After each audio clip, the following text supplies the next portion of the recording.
Paranormal Punches is part of the Podbelly Network. Go to podbelly.com for more great podcasts. Hey y'all, this is Frank the Bigfoot, and you're listening to the Paranormal Punchers.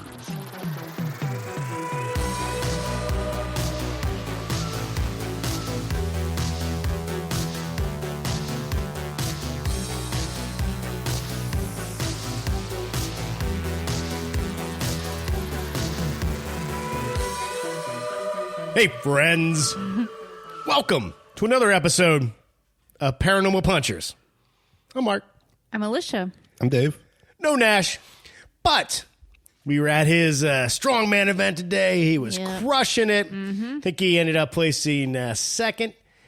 So, Nash, awesome job. Definitely, He's excited to come back for the next topic, but you crushed it, dude. So, congratulations.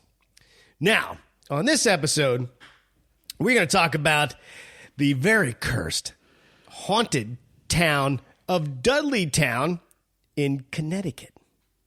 We also have some listener feedback, and we also have a movie review we're going to do that kind of pairs with our topic of today. Mm-hmm. So, why don't we jump right into it? Okay. Dudleytown. Dudleytown? I said Dudley. Oh, my bad. I'm hungry. Yeah. Dudleytown, an abandoned settlement located in the dark entry forest near Cornwall, Connecticut, is a small village that most people avoid because it is thought to be cursed, a cursed location due to its dark history. Yeah. Well, and now you can't. You have to avoid it. Yes.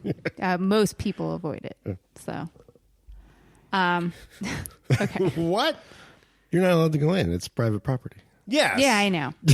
You say that to the end. Right. And people are like, I'm excited to go to this cursed town. And you're like, but you can't. Right. So Dudleytown, it was never really an actual town. The name was given to this area of Cornwall because several members of the Dudley family lived there in the 1740s. Doesn't that make it a town?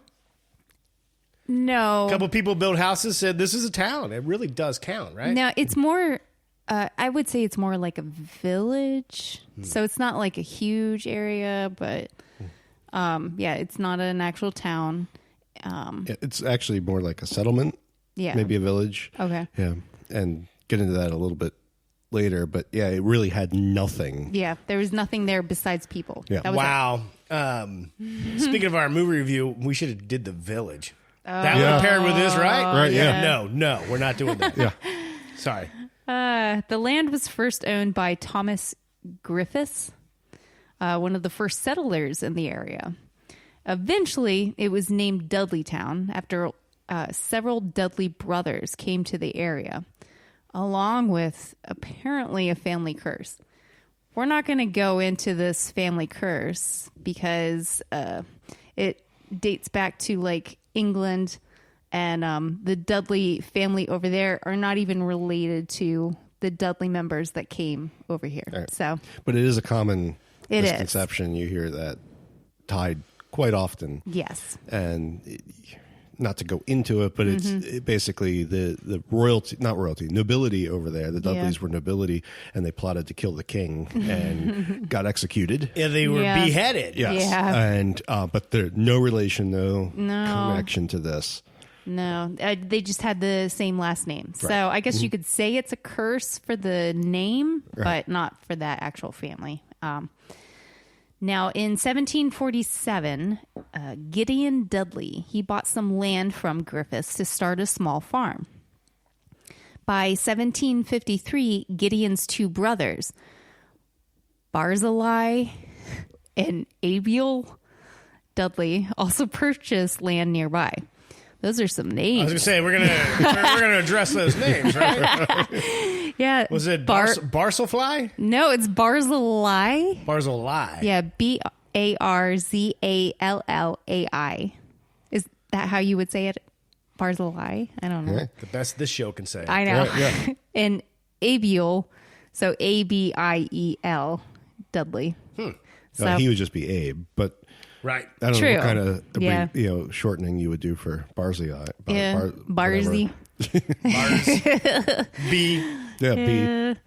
Now, a few years later, Martin Dudley from Massachusetts. See, just Martin. Yeah, How it's much Martin. easier is I that? know. Right. He was from Massachusetts. He also moved to the area. He also there was no relation to that actual family, but he just had the same last name. And not any of the same first names. No. He later married Gideon's daughter.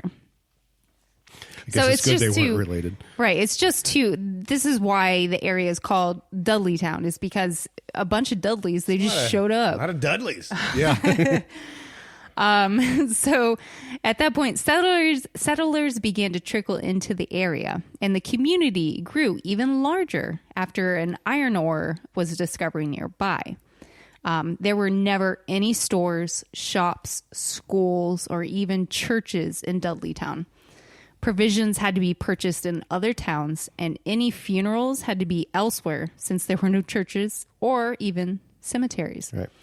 And a lot of that dealt with, because of the landscape, this wasn't an easy terrain to, it wasn't actually very good for agriculture, which is Right. amazing that's how it got started, was I know. bought it to make start a farming. farm. Yeah.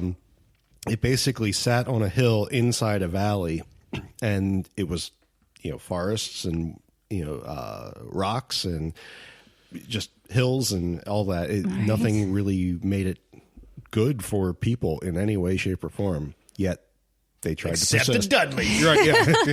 Right. Now, the population of Dudleytown was never large, and according to a map from 1854, the most number of families that even lived there were 26. So, it wasn't a very, which is why it wasn't a town, Right. per se. Now, this small village was repeatedly plagued by murder, suicide, madness or insanity, disappearances, and even failed businesses. And we'll go into... Yeah, I mean, there's only 26 people. What kind of business are you starting? That's just the bar. well, farms. Right. So... Yeah. Go ahead. They still have a better shot starting a bar in Dudleytown. Right. True story. And it does make me laugh that that failed businesses come at the end after insanity and murders and Yeah, I know. disappearances. Yeah. Now, so I'm just going to go through some of them. You guys can jump in Right. with things that you guys have as well, because I don't have all of them. Okay, I just have certain ones. Abiel Dudley, he suffered from dementia and insanity in his old age. He died in the town at the age of 90. So he was one of the people that just went crazy. Abiel's good friend Gershon Hollister, he fell to his death while building a barn for his neighbor, William Tanner, in 1792. Tanner went insane and claimed that a strange animal from the forest apparently killed Hollister, which he died from falling. But now the wife of Herman Swift, who was a Revolutionary War general, he was struck and killed by lightning while standing. She was standing on their porch when she was struck. Herman went insane and died not too long after her death. Their home was near Dudleytown. It wasn't actually in the village or whatever, but it was like right there. One of the last residents of the town was a man named John Patrick Brophy. His wife died of consumption, which was not uncommon at that time. Yep. Tuberculosis. Right. Is that what it is? Okay. Yep. Just a short time later, his two children vanished into the forest. It could have been because they were accused of stealing sleigh blankets. But Hey, man, how do you think they got around back then? They had sleighs, so I know. sleigh blankets. Yeah.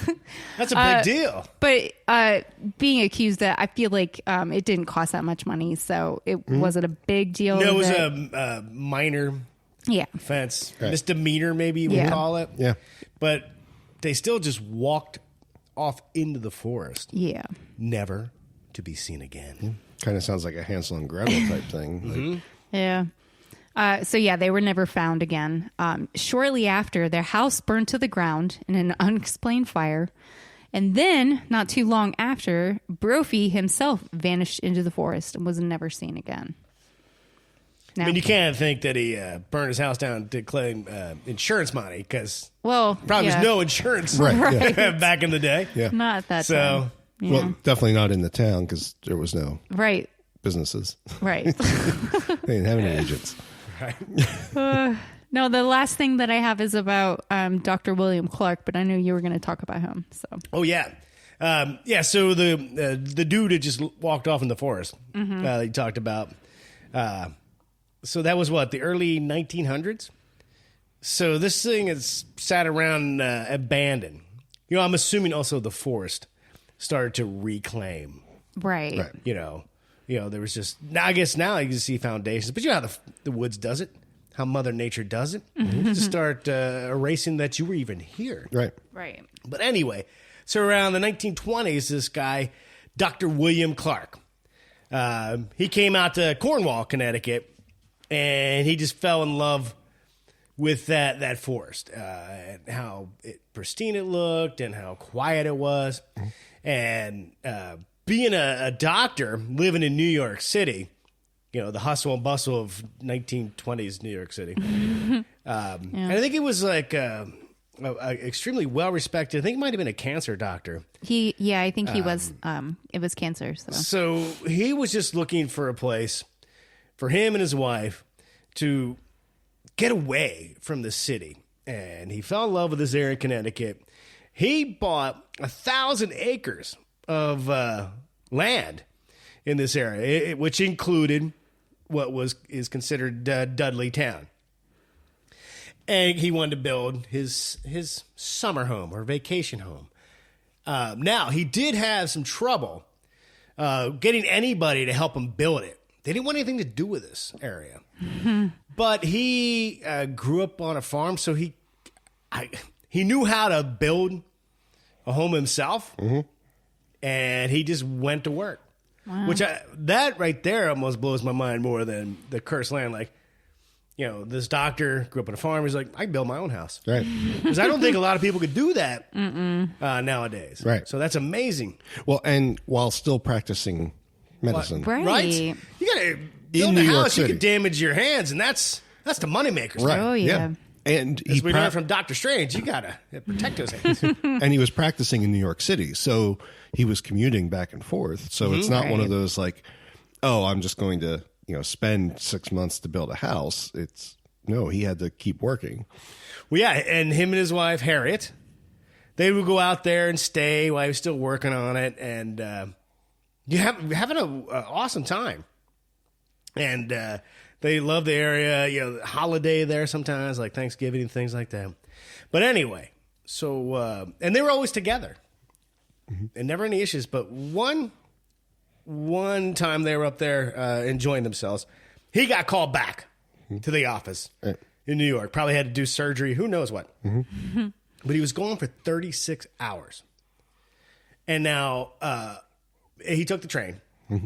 And when he got the train, his wife wasn't there to pick him up. So he walked back up to the cabin. And he found his wife basically had gone insane. And she was talking about she saw strange creatures in the forest, and they attacked her. And sadly, she did end up committing suicide. Yeah. And that was practically the last time anybody tried to take up living in that area, right? Yeah, I think he was one of the last ones, right? Yeah, but he also did form the Dark Forest. Dark Entry Forest? Dark Entry Forest, not coalition. No, it's like a land trust or something, right? Land trust, yeah. To protect this area. Protect it or keep people out. Right, yeah. Protect others from going in. Right. But yeah, so do you have any, Dave?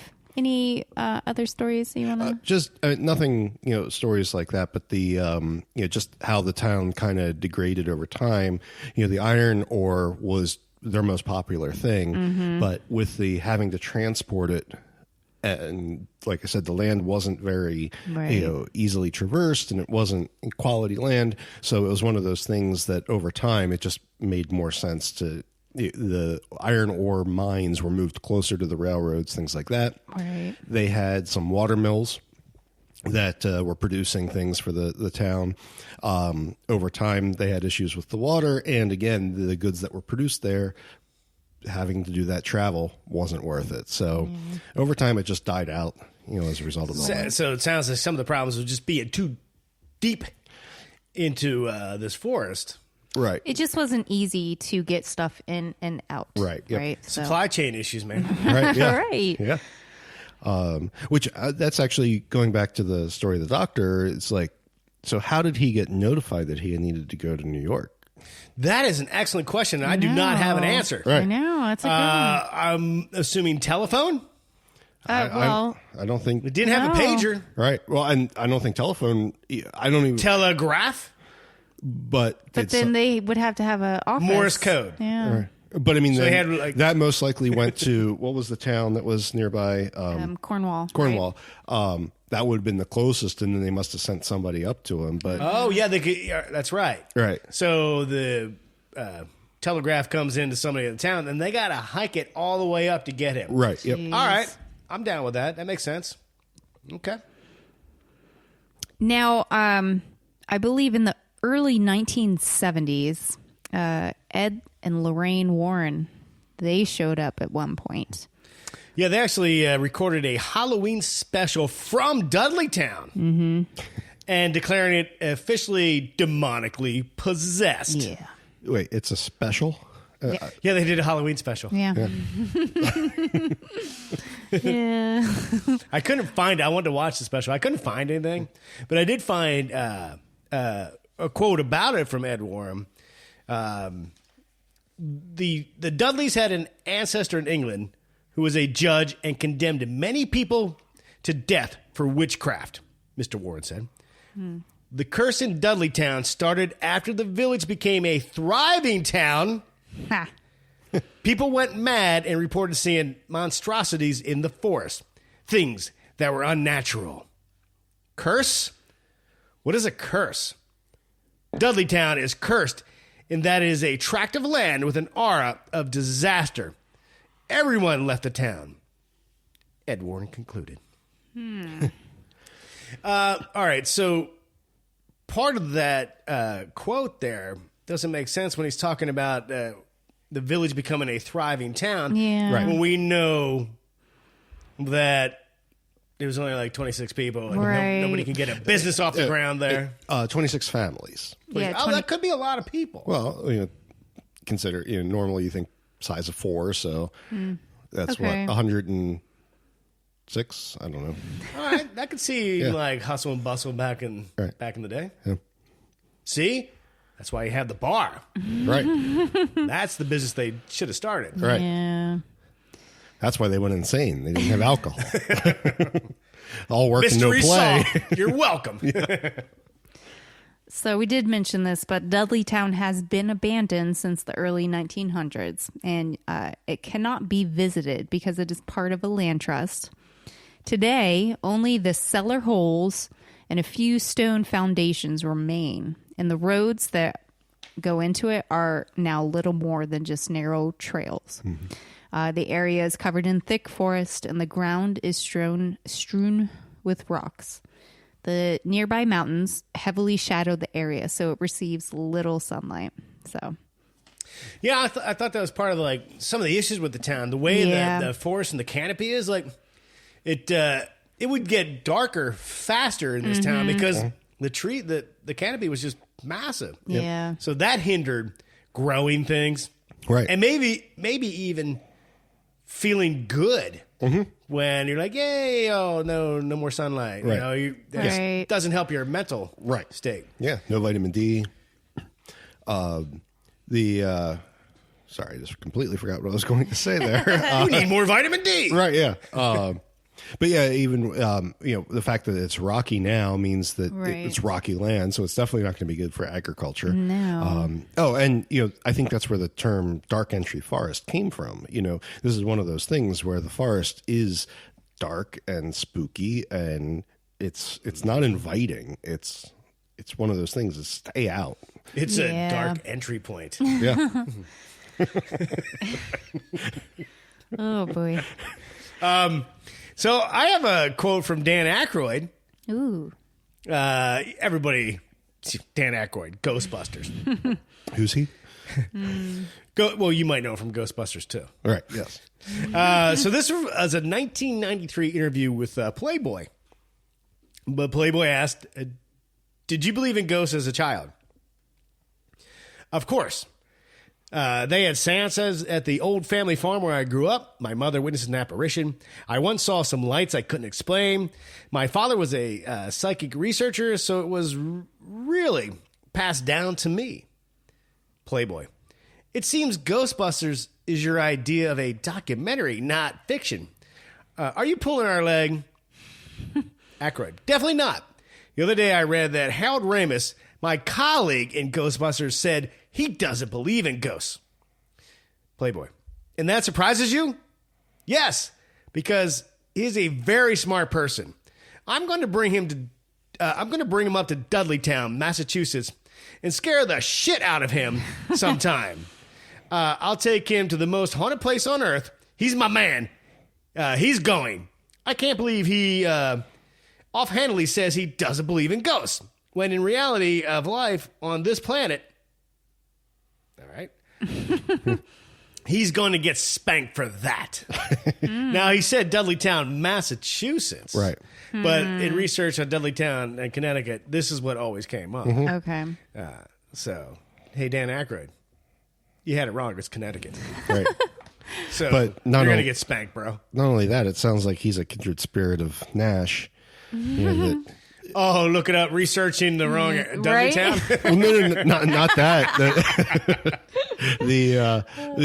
That you know, fictional stories are actually documentaries, and Oh, right. Yeah. I thought that was interesting. That was sure. 1993 when they were talking about this town. Okay. Now, even though you can't visit, there's been a few that have been invited in, and quite a few have snuck in. And I found some paranormal stuff that they have experienced there. Now, people have had an overwhelming feeling of dread, terror, or fear here. Others have been overwhelmed with sadness. They report the feeling of being watched or a feeling of suffocation. It is supposedly silent here. Like if you were in a recording booth or recording studio booth, right. Like it is that quiet. Like there's no insects, there's no animals. Like it's interesting. Strange, unexplainable things have been captured on photographs, and alternately, some photos taken here will not develop properly. Is their faces all blurry if it happens like in The Ring? I don't know. I didn't see any photos, so I have no idea. Okay. But Right. now, mysterious lights and orbs have been seen in here. People have seen wispy apparitions in the woods. And visitors to the area have also been touched, pushed, or scratched by unseen hands. That's messed up. Yep. Inside joke. Yep. And then there were several instances of strange creatures that we had mentioned previously that would come out of the woods at night. Some researchers consider this place to be a negative power spot where things just can enter this world from the other side. They believe that this could... Like a portal. Right. They could explain the strange creature being seen or even the outbreaks of insanity. Mm-hmm. Like that it's just this weird void or whatever. But anyway, well, and yeah. I forgot the one other thing. There was an outbreak of plague, not bubonic plague, but there was some sort of a disease, pestilence that went through the town. But they were so secluded, it didn't really make sense of why the villagers would get sick like that. So it's Right. Came through the portal. Now, and that brings me to theories that we could bring up if you guys want to go into that. But Sure. So is this a portal of some kind, this area? And why would it be a portal? Like, is it always been a portal, or was it opened for some reason? But We're supposed to have an answer? yeah, I thought maybe you guys could speculate. For me, nothing about this sounds like a portal. No. Okay. It sounds like poor city planning. True. Maybe this area wasn't the right spot. Right. Yeah. Now, people talking about seeing shadows and things in the forest. I, don't know about that. But portal, I don't think something's coming through here. I mean, if it's a portal, it's a one-way coming in. Right. Right. Although I guess the people went disappearing. Maybe. I don't know. Yeah, I don't know. But I want to get into that. I have a theory of my own, so I'll wait till later. But How much later do you want to wait, dude? well, she has a list of theries to go. Oh, okay. But just That's a like couple. the second half later tonight. I didn't know what you were. Right. Next episode. Now, I also came across that apparently it was a Native American burial ground. And I can't remember the name of the tribe that was in that area. I can't remember now. But I only found it in a couple spots, so I don't know. I could be wrong. Dave's looking at it right now, but I thought I came across something. It was also the Mohican tribe. Oh, was it? So Dave's going to verify. But remember that movie, The Last Mohicans? Didn't it take place up in that area? Yeah, no, you're right. It did. Great movie. Daniel Day-Lewis. Yeah, I don't know. You are correct. Oh, Okay. Mohican. Awesome. Okay. Awesome. Well, Mohicans. I don't know. I don't remember movie where was the good? movie took place, but It had to take place up there. I'll look that up. Okay. The next thing is mass hysteria, which I don't know if I buy, but they were talking about like how some of the families, they all started getting a little crazy, and that maybe it just was kind of they were spreading it to each other as far as through hysteria, but. Okay. Lake George, New York. Oh, in New All York. right. So Okay. not Connecticut, but, close enough. Right. Mm-hmm. Wow. And we like to visit Lake George. I know. We love Lake Okay. George. And then the last one I have is it's been suggested that the groundwater is contaminated with lead, which could also offer an explanation for the number of deaths or possible people going crazy, I guess. But Dave, is this now the thing you had that you'd like to talk about? Sure. Okay. If it's a good time. I think it's a great time. Right. So, haunted forest overall. I mean, if we're going to talk about a documentary on haunted forests, we have to go to Robin Hood, Prince of Thieves. oh, okay. And that Sherwood Forest was haunted and no one wanted to go in there and everybody was scared of it. But the ghosts were actually a settlement of people who just wanted to get away. I think the same thing happened here. Like Dudleytown was encroaching from the city folk into this society that they had built in this forest. And so when they saw figures coming out, it was these forest folk that It was the Merry Men? the merry men, or they were trying to scare people away. Okay. And the people that went insane and wandered into the forest never to be seen, they joined in this. And yeah, I think it makes perfect sense. Yeah. Okay, Nash. That was... I mean, that's, yeah, I mean, I was No, expecting, I was just making sure. right. I was expecting more dialogue to Oh, no, I just had a shocked look on my face. right. Yeah. All right. Well, no, okay. You're saying that the 26 families of Dudleytown wanted to live remotely and be left alone. So if anybody tried to come in, they're like, No. The Dudleytown was the city folk encroaching in this. This is during the Revolutionary War, starting that whole concept. So these are the people that moved into the woods and weren't free of English rule and hiding in the forest. They were being scared out by people that, hey, we've been hanging out here for a while. We don't want you. Correct. And your failed businesses to mess up our forest. Right. Yeah. Okay. Yep. All right. Well, that makes a little more sense. Yeah. Cool. Back to Alicia. Well, Did you have anything else on your notes there? Basically, Dudleytown, it failed because of poor, well, we know that. I know. Poor farming conditions and No bar. a lack of financial opportunities, business-wise. So that's why it didn't thrive. Yeah.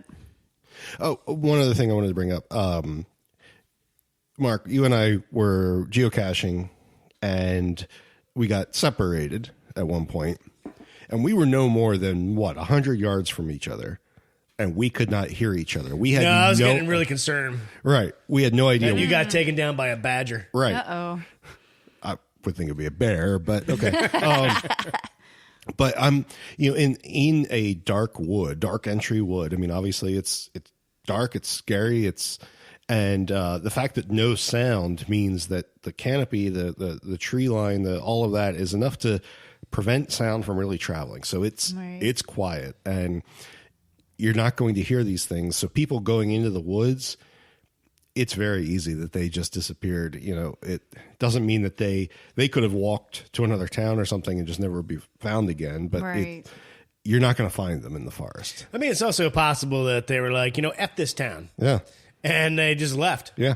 To go somewhere, maybe they went up to Boston. Right. Yeah. Yeah, I did to get some Dunkin'.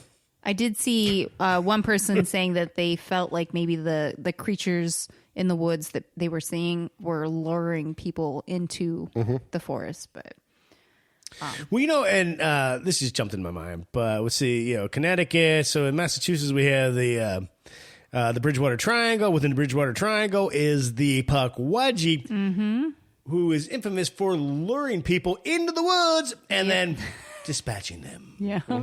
So I don't know. It could be a cousin or the Pukwudgie. I don't doubt know. the Pukwudgie is limited to just Massachusetts. Right. So Okay.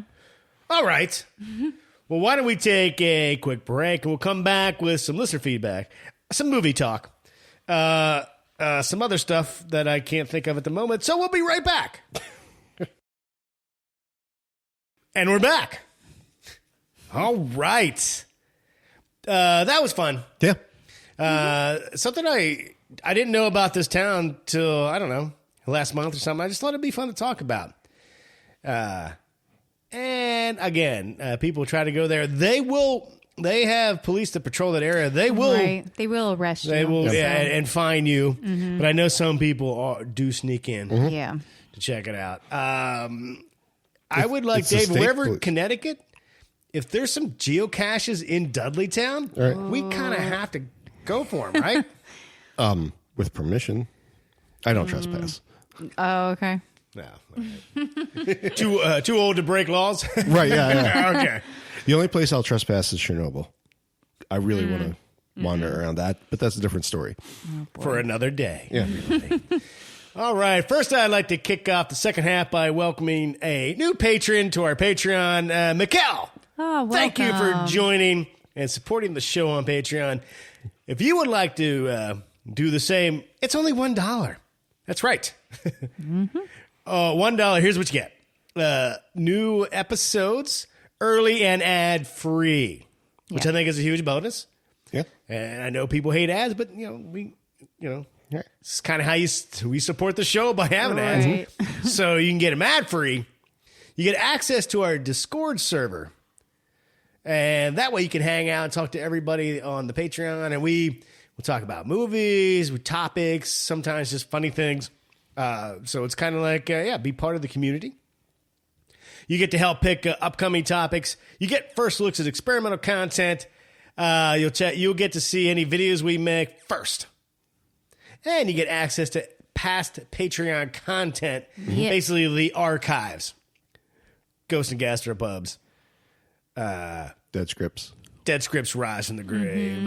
Creepy A D&D thing cryptids. we did and never finished. But hey, it's there. It's there. 2 of those. We didn't Yeah, finish. there's a couple in there. It's there, and maybe in the future we're going to work on being better at Patreon. But we figure for $1, that's some pretty solid Yeah. community sure. building. All right. I'd buy that for $1. All right. So we heard from Indiana Johnny, if you remember from last episode. He had yet again something messing with his DVDs. Yeah. So he has a follow-up. Oh, and we sent Johnny a sticker. I don't know if he got it yet, but Johnny, you can't get 2 stickers. But I thank you for letting us share your stories. Of course. We only have so many stickers. Right. Well, because if you let us share your story on our show, we'll send you a Paranormal Puncher sticker. Anyway, Indiana Johnny had a follow-up to that situation he had. I was talking to a friend yesterday about the recent experiences at my townhouse, the DVDs being messed with, the running up and down the upstairs hallway.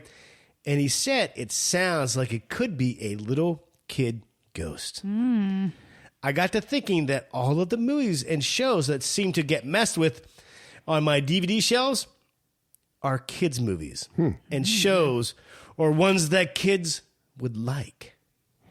Interesting. Do you think if it's a kid ghost, they would be like trying to, pull out the DVD of one of their favorite shows? Right. I don't know. Keep us posted, Indiana Johnny, if it keeps happening. I know. Set up a static cam. No. You don't want to see footage? Nope. Yeah. No. Kid ghosts are What kind of 1,000 Paranormal times Puncher are you? 1,000 times creepier than adult ghosts. You're right. True story. Yeah. That'll lead me into our movie review. Hey, we did hear. I want to give a shout out to Louis the Dork. He said, "Love the movie reviews. Huge horror fan, of course. You guys keep getting better." Louis the Dork, thank you. And thank you. I hope, because we did one in the last episode, we're going to do one now. And hopefully we're going to get better and better at doing these. But my goal is to, help, if you're into this kind of stuff, like maybe turn you on to a movie you've never heard of or haven't seen or never saw because it didn't get the marketing budget of, a Marvel movie. Right. Or you were too scared to watch the first time. Or around. if you're like Dave, too scared to watch. We just got a comment on the YouTubes. That's right. We have a YouTube channel where we repost the shows for people who like to listen to podcasts on YouTube. Someday we'll do more video. But anyway, Hometown 7 said, "Got a question for the community. Has anyone ever heard of Frank, Mr. Bigfoot, eating family's pets, such as small dogs or cats?" Oh. Frank would never do such a thing. well, Frank wouldn't, but I don't know about, with Bigfoot. I haven't heard of that. But to be honest, it would make sense Yeah. that, a Bigfoot-like creature, grab a dog and if he's hungry. I don't think they're vegetarian. Though Right. in No. earlier episodes, like, maybe I probably was being vegan at the time. Like, maybe Bigfoot's a vegan too. Right? No, I think he probably eats both meat and berries and stuff like that. So like an but- omnivore. Yeah. Yeah. And, animals, pets can't control themselves. They'll No. be barking and acting. Being annoying. Yeah. If Bigfoot's around, there certainly would be a lot of commotion. I actually don't think Bigfoot would, if I'm hungry, just do this. It's more of this thing's annoying me, so I'm just going to kill it. Right. And then, I'm not going to waste anything. I don't know when my next meal might come. So. True. Yeah, I have no scientific proof, but I would think that yes, if given the opportunity, would eat a dog or a cat because it has to survive. And I think it's a hunter. Mm-hmm. Yeah. I don't know. Man, I hope I didn't offend all of you pet owners. I own a pet. I don't want Bigfoot to eat my doggy. No. Right. Some days I do. Kidding, Lulu. All right. That got awkward.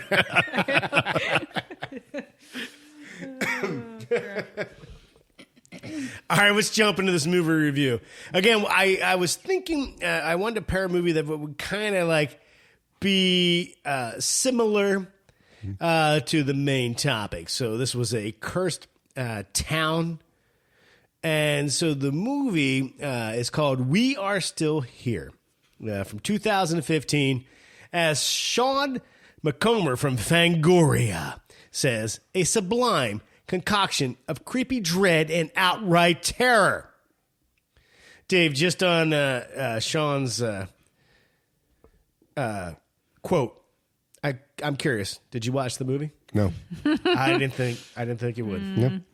I read the plot on Wikipedia, which is how I watch horror movies. I have to read the plot first to know what's coming. Okay. And I'm like, no, even this just sounds terrible. Not terrible in a bad movie way, terrible Right. in a I don't want to experience this. Well, here's the synopsis from the press kit, because the website's still up, so I snagged it. After the death of their college-age son, Anne and Paul Schicchetti, with Barbara Crampton and Andrew Seinsing, relocate to the snow-swept New England hamlet. See, New England, so we're already in the area. This is why we're tying it with... Right. Okay, sorry. The snow-swept New England hamlet of Aylesbury, a sleepy village where all is most certainly not as it seems. When strange sounds and eerie feelings convince Anne that her son's spirit is still with them, they invite an eccentric, new-age couple, played by Larry Fessenden and Lisa Marie, to help them get to the bottom of the mystery. They discover that not only are the house's first residents the vengeful Dagmar family, still, let me reread that again. I botched. I'm not going to edit any of this out. They discover that not only are the house's first residents the vengeful Dagmar family still there, but so is an ancient power. A primal darkness slumbers under the old home, waking up every 30 years and demanding the fresh blood of a new family. An altogether new take on the haunted house genre that definitely mixes a human drama and comedy. We Are Still Here is a couple's terrifying journey through darkness and loss set against the freezing New England winter. Wait, did you say comedy? Yeah, I think there's some elements of that would make you chuckle. Right. But Dave, you didn't watch it. Right. No. Because nothing in the Wikipedia plot had anything to do with any kind of humor or fun. So I feel it ties into the topic of this episode because New England. Town. But so within the story, it's not just a haunted house story. Right. Some of the things going on are because the town themselves Yeah. are responsible for some of the shenanigans. Now, this does star Barbara Crampton, Yes. and I'm sure any horror fans already know that legend. She starred in stuff like Reanimator, Chopping Mall, From Beyond. And also some newer things you might be familiar with. You're Next and Lords of Salem, that Rob Zombie pick. Okay. Dave, you've seen none of those. Right. I've only heard of one of those. And Larry Fessenden, who was in Stakeland. He was also in You're Next, and a personal favorite of mine that nobody's ever heard of, that almost was the topic, the movie for this one, Jugface. Oh, yeah. I've heard of that one. Probably because I told you about I was going to say, Yes. have you heard of it. I used it? to have a poster hanging in the basement. Exactly. Because I met the producer, Yeah. and he was shocked when I said, I love that movie. He's like, you've heard of it? Oh. And I don't think that was like that much of a negative, but it's a very indie horror flick. And just that to randomly, I'm like, dude, I love that movie. Now, love could be a strong word. I haven't seen it for a while. I just remember seeing it and going like, okay, so you can make a small budget indie horror film taking place in the Appalachian Mountains. And it's really good. So again, story sometimes trumps all the expensive equipment that you can buy. Yeah. So I knew it. But anyway, that's not the movie we're talking about. No. Yeah, we are still here. It's set in like the 70s. Yeah. Again, in New England. And it's cold. And they did film it in February. And they said it was bitter cold. Like it was a wicked bad Right. February. You can almost see it in some of the actors when they're Yeah, you're they're right. You out. could feel Yeah. the cold when Yeah. you're watching it. Now, the first 9 minutes of this movie, there's no dialogue. Yeah. And rewatching it, I was like, this is cool because the actors, everything has to kind of convey through the cinematography and what the actors are doing. Right. So within that 9 minutes, number one, some of the shots and the angles and the camera work are wonderful. They're beautiful. And so just through the acting and then bringing in their furniture, they got this new house. Barbara Crampton puts up a photo of her kid. We already get the sense that they lost their son. Right. Not a single bit of dialogue needed to happen, but you still get that. And then they start living in the house Right. a little bit. And I think at one point she wakes up and sees something standing in her doorway, a shadowy figure. Right. But then I think the heat, she's like, man, I smell smoke. So they're not sure why, and they call an electrician. And this is when it amps up. And like it really goes for Yeah. it. This poor electrician comes over, check this house out, and goes down the basement. And again, it's one of those basements that you're like, ooh, we should film a scary movie in this basement. Yeah, right. It's not a really nice basement. You're like, you know what? We should fix this up, put a barn down here. Right. But it happens fast. I did forget though, when she did go down the basement check, she found a ball glove with her son's name on it. Her son who's passed ball glove. So she's convinced that her son somehow the spirit's here with them. Right. But anyway, this poor electrician goes down there, and the ghosts in this basement, who are all like charred Yes. and scary, they just are immediately just out. Dave, you would hate this scene because there's jump scares, and they eventually do touch the electrician, and he screams because they burned him. Yeah, they burn them. So. And I'm like, I love going from 9 minutes of no dialogue, and then we get this scene, boom, right into like, all right, so this house is effing terrifying. Right. Right. We should get out of here. I won't keep talking. Lish, what'd you think of that scene? Way to throw me in here. No. What, I threw you the baseball. Right. Catch it in Bobby's, her dead son's glove. Right. Boom. No, I feel like you and I were we were talking while we were watching it as far as like we never do that. I know. No, we were trying to speculate like why would she think her son is trapped there, or why is her son trapped there? And I felt like it was more or less maybe they were keeping his memory there, like keeping the spirit trapped there. I got the impression that the spirit of Bobby might have still been attached to her, Right. Who she was not willing to let go, Right. of her kid just yet. It's too painful. She loves her son, so somehow the spirit of Bobby stayed there to this house, which wasn't the best thing because this house is bad. Right. But I just love going right into horror after like just examining, like getting a lesson in filmmaking with the way the shots were, the way we didn't need dialogue. We didn't need Barbara Crampton and the other guy to be like, hey, honey, it is so sad that we lost our kid. You're right. Maybe Right. this new life we're starting with, we didn't need any of that garbage dialogue. Right. They I feel like they just told it through acting. Right. This movie is a perfect example of show, don't tell. Right. You know what I mean? So And then when they showed the ghosty things in the basement, though, you were like, yes, show. No. Awesome. No. Dave, then it's good. Right. But anyway, so there's a point where Larry Fessenden and Lisa Marie, they're coming up. And Larry Fessenden is kind of like a medium or a psychic, so he's going to maybe help out because, Barbara Crampton's convinced, like, hey, the spirit of my kid's here. But anyway, they get up there and they decide they're going to go out for dinner, and they walk into this bar. And it literally like a record skip. Everybody just stops what they're doing and just looks at them. And this is what I feel you get the really good idea that, oh, this town sucks. Mm-hmm. Yeah. And they're up to no good. Now, earlier in the movie, a guy did show up to welcome them. And I think that was kind of like letting you know that it's not good. But he told the story of like, oh, who used to live in this house.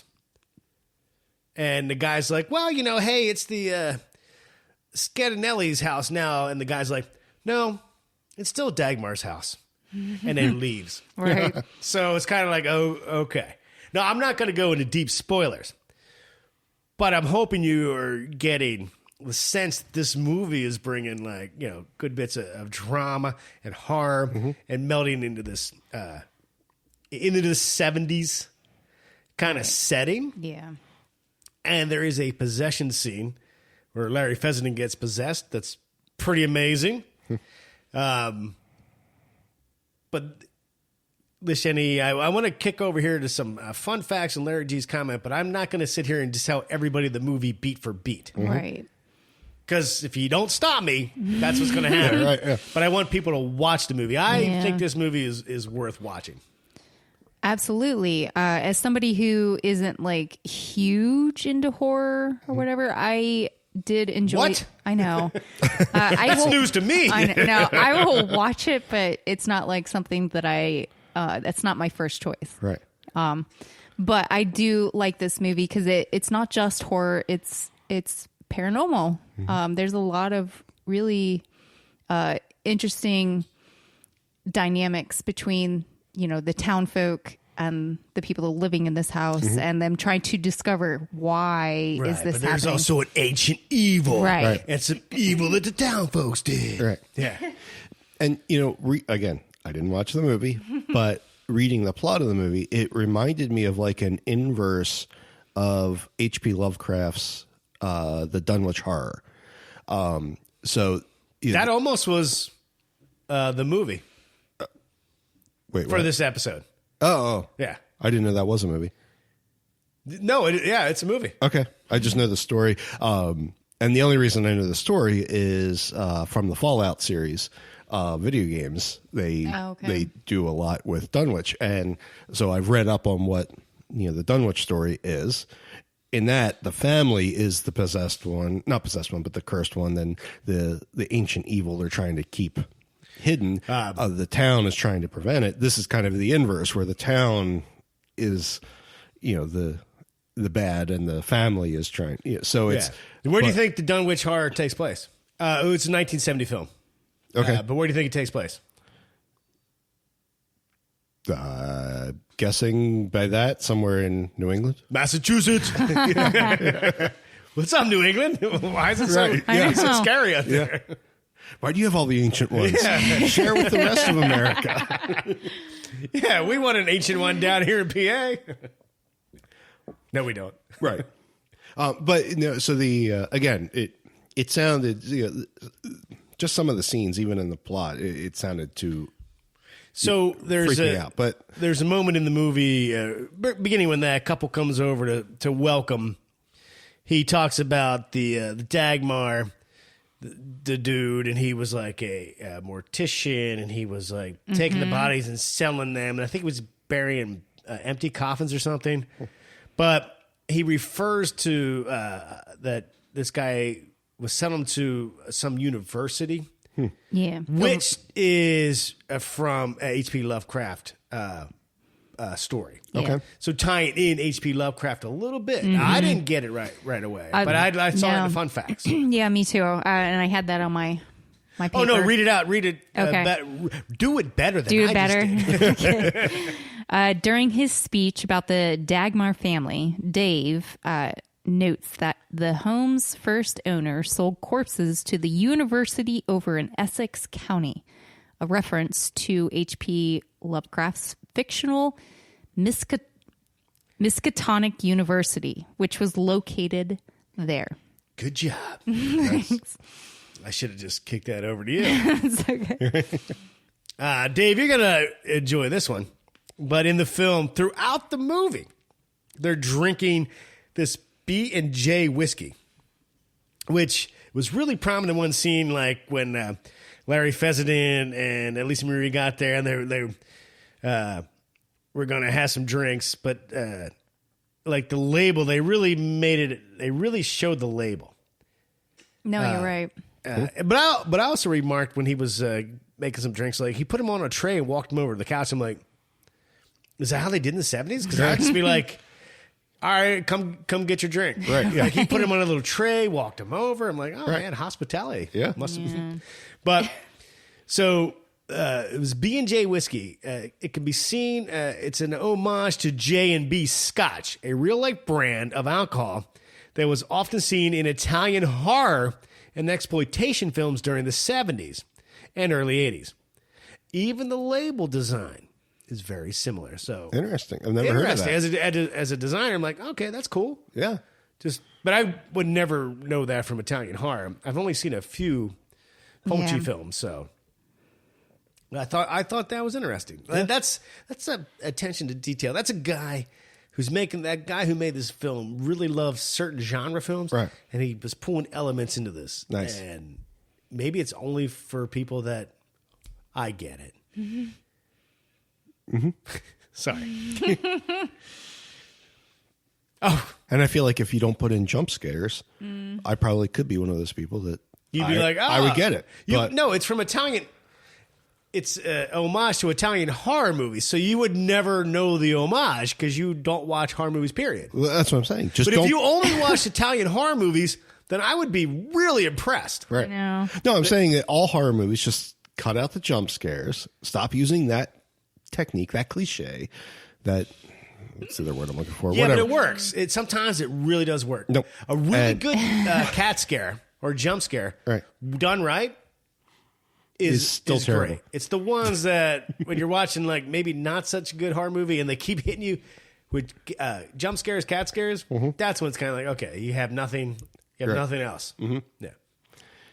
But yeah, then I could be I love the concept of horror and suspense and all of that. I would love this if it just didn't have the jump scares. Okay. Another fun fact.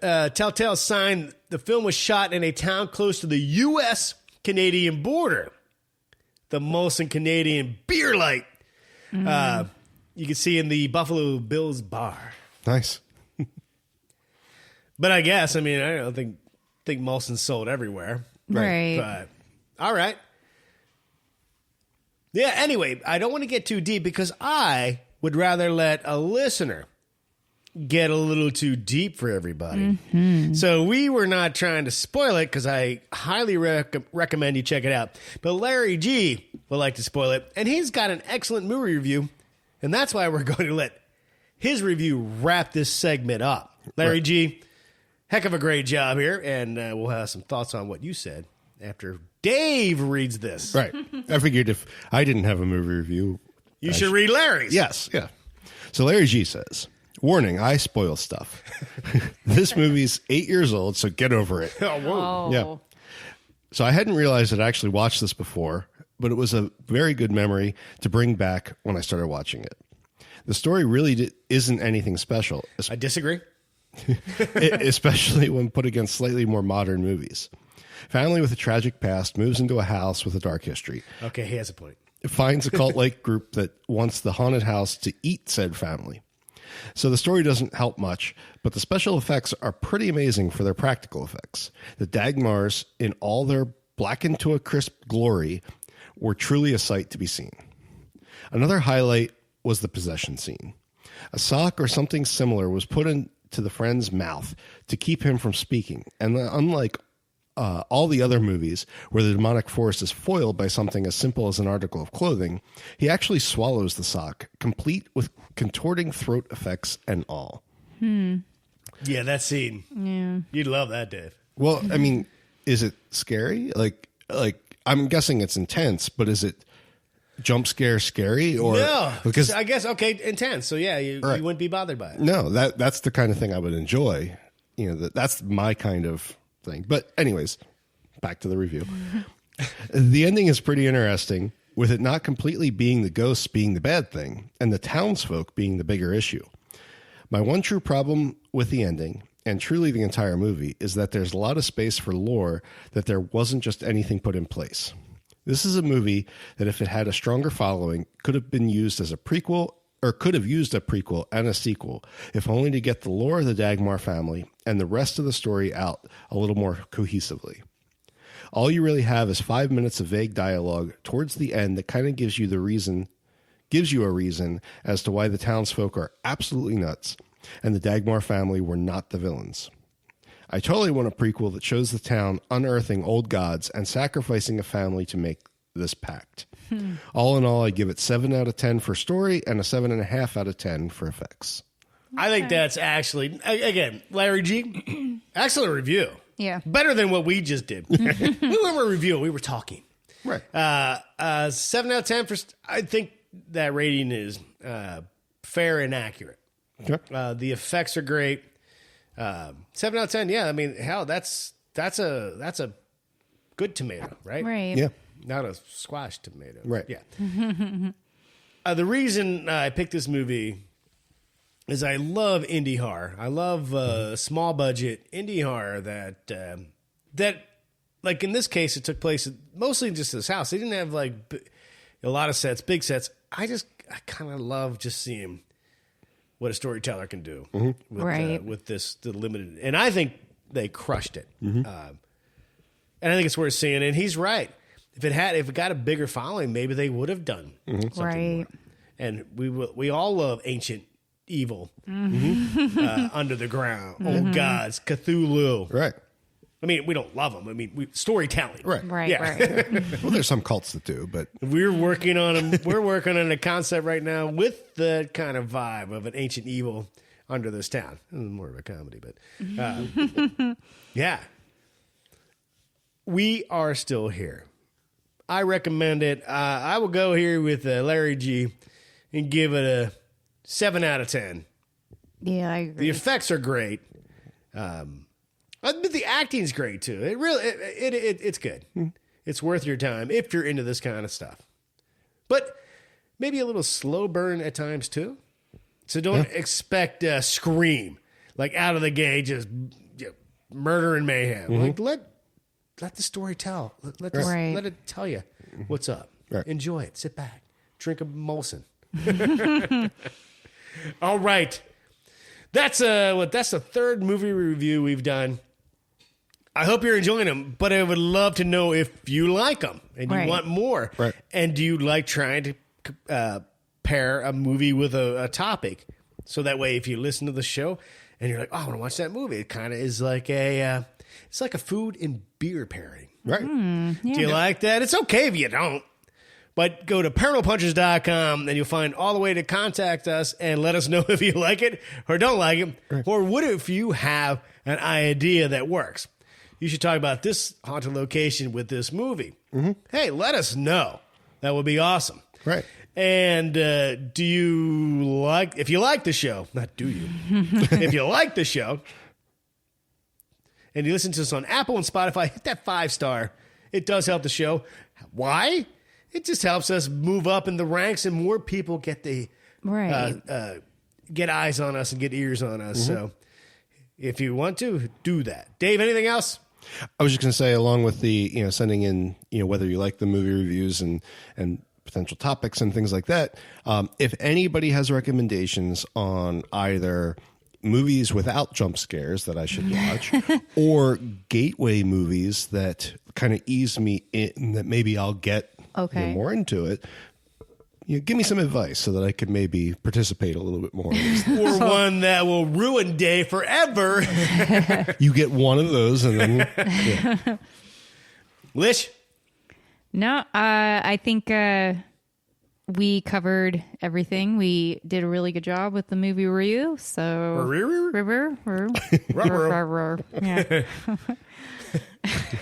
Is that it? That's it, darling? Yeah, I am. Yeah, I'm good. Well, thank you so much for spending your time with us. We appreciate it. And remember, if it's not weird, It's not worth checking out.